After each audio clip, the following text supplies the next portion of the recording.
রমজান মাসে খুব ভালো লাগতেছে, কিন্তু শান্তিপূর্ণ একটা মাস। হ্যাঁ, শান্তি লাগতেছে আসলে। কিতা হস তুই, কিতা হস তোর এই অবস্থা কিতা? আগেও দেখলাম তুই বুঝতাম মাথা চলতেছ না, মন মরে দেখো কারণ কিতা? মামা একটু টেনশন আছে, বহুত ব্যবসার মধ্যে লস খাইলেছি, কোনো প্রফিট পাইতেছি না, মানে বহুত নিরাশ হয়ে গেছি। টেনশনে ভালো লাগছে না।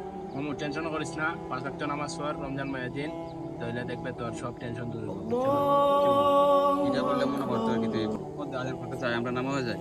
ভালো লাগছে না, পরে এমনি টেনশনে ভালো লাগছে না, পরে পর মনে হয় গেল। মামা আইবে আর নামাজ পড়লে আজান মতো যায়। নামাজ পড় দিয়ে তোর একটা ফলাফল পাইবে তুই, আয়।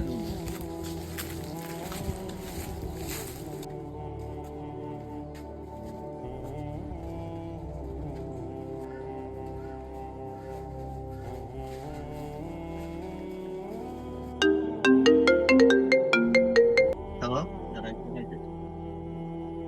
আচ্ছা আচ্ছা আচ্ছা আচ্ছা আচ্ছা বন্ধু, আমার ব্যবসা লাভ হয়ে গেছে গো বন্ধু। বুঝলাম না। সময় পাচ্ছে না রে আমার, এইরকম মানে লাভও মানে এই জন্য আমি গেছে তো কালারে। তোর তো আগেও কইছি নামাজ আয়, আল্লাহ ইবাদত করলে আল্লাহর ঘরে আইবে, দেখবে আল্লাহ তোর এমনি মানে যেমন একটা ফলাফল দিলে পাইছস নি। এটাই আল্লাহকে বিশ্বাস রাখবা, আল্লাহ তোমার দিবে, আমার খুশি করবেন। এটা ওই